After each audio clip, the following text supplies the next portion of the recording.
मिजोरम में 1.35% ही मुसलमान रहते हैं। और यहाँ पर भास्कर ये कह रहा है कि 1991 से 2001 के बीच 122% मुस्लिम आबादी जो है मिजोरम में बढ़ी है और कहीं इसकी वजह ये तो नहीं है, सिर्फ और सिर्फ एक समाज के लिए नफरत फैलाने के लिए इस तरह की झूठी खबर छापता है।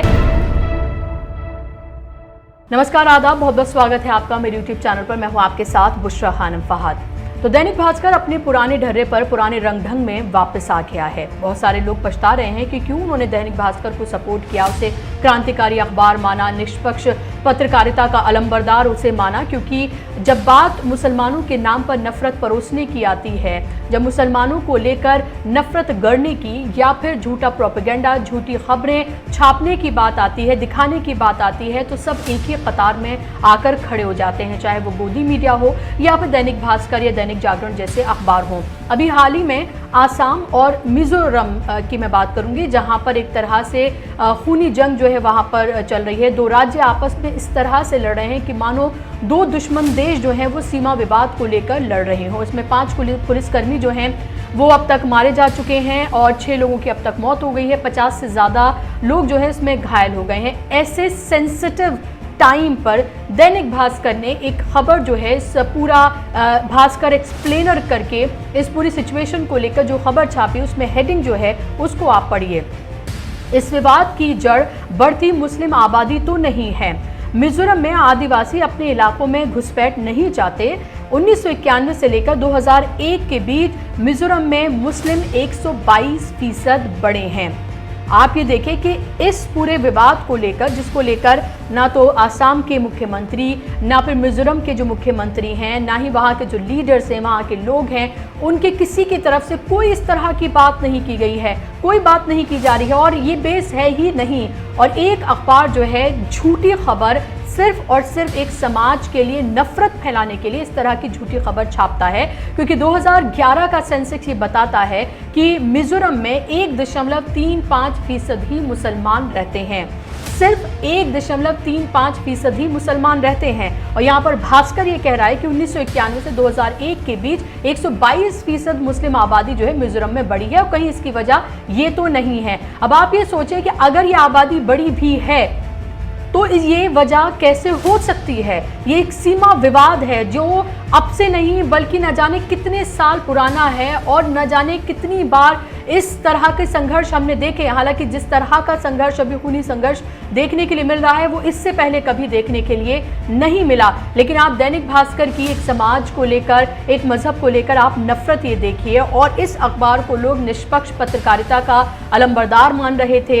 ये मान रहे थे कि किस तरह से वो सरकार से सख्त सवाल पूछ रहा है। वो कोरोना के टाइम पर सरकार से सख्त सवाल जरूर पूछ रहा था, लेकिन बात जब मुसलमानों को लेकर नफरत परोसने की होती है तो सब एक ही लाइन में आकर खड़े हो जाते हैं।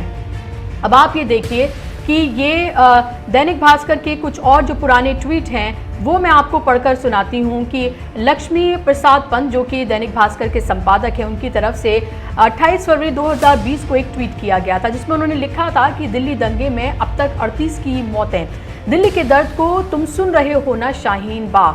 तो आप ये देखिए कि कितना कम्युनल ये ट्वीट जो है दैनिक भास्कर के संपादक की तरफ से किया गया है। एक संपादक की तरफ से जब ये ट्वीट किया गया है तो आप ये अंदाज़ा लगाइए कि किस तरह की नफरत भरी खबरें उस दौरान दैनिक भास्कर ने परोसी होंगी।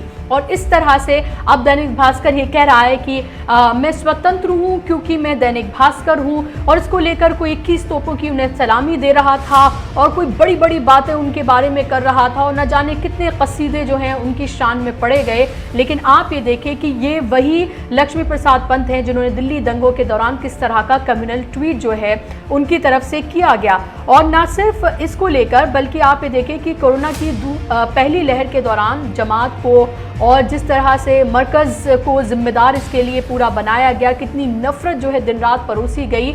आप ये देखें कि उसमें दैनिक भास्कर जो है वो पहली सफ में खड़ा था कि किस तरह से वो झूठी खबरों को सच बताकर परोस रहा था अपने अखबार के जरिए।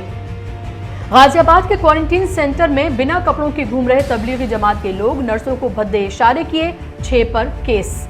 ये आप ये देखिए कि ये खबर जो है दैनिक भास्कर की तरफ से छापी गई थी उस दौरान। दूसरा आप ये देखिए कानपुर में अपनों को याद कर कर रो रहे तबलीगी जमाती, जिन डॉक्टर्स पर थूका था अब उन्हीं से कह रहे हैं कि हमारी जान को बचा लीजिए।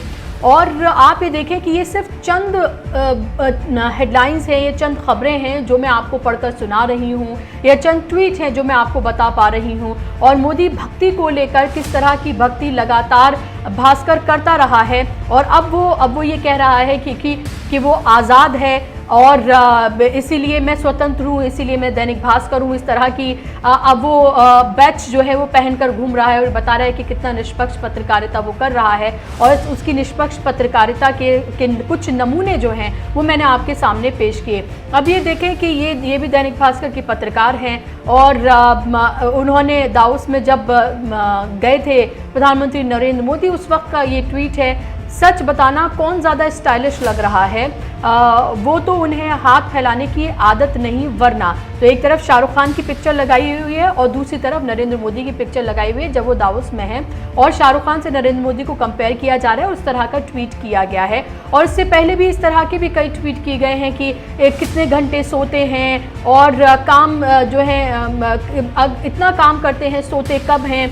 इस तरह के ट्वीट भी जो हैं वो दैनिक भास्कर के पत्रकारों की तरफ से होते रहे हैं मोदी भक्ति में, सरकार की भक्ति में और मुसलमानों को नफरत को लेकर। तो मैंने आपको दिखाया है कि इस तरह की खबर जो उसने छापी है, और ये खबर जो है भास्कर की जो आसाम और मिजोरम में जिस तरह के हालात है उसको लेकर जो किया गया है और मुसलमानों को जो टारगेट लेकर किया गया है, उससे आप ये समझिए कि जब मुसलमानों के प्रति नफरत फैलाने की जब बात आती है तो उसमें तमाम जो हैं, चाहे वो अखबार हो या फिर जो गोदी चैनल्स हैं, वो एक ही सफ में आकर खड़े हो जाते हैं। तो हमें ये देखना है, या उन लोगों को ये देखना है कि जो फ़ौरन ही इस तरह के जब भी खबरें आती हैं, इस तरह के चैनल्स के अखबारों के फेवर में आकर खड़े हो जाते हैं, वो टेम्परेरी होते हैं। हो सकता है कि वो पेमेंट ना हुआ हो दैनिक भास्कर को सरकार की तरफ से, जिसका वो इंतज़ार कर रहे हो, और इसीलिए शायद उन्होंने सरकार के ऊपर प्रेशर बनाना शुरू किया हो, और इस तरह से अब वो फिर से अपने पुराने रंग ढंग में जो है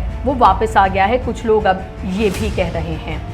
तो आपको मेरा कार्यक्रम कैसा लगा मुझे ज़रूर बताइएगा। आप मुझे फेसबुक, इंस्टाग्राम और ट्विटर पर भी फॉलो कर सकते हैं। मेरे चैनल को ज़रूर सब्सक्राइब करें, ज़्यादा से ज़्यादा लोगों तक इसको शेयर करें, ये मेरी आपसे गुजारिश है। नमस्कार, आदाब।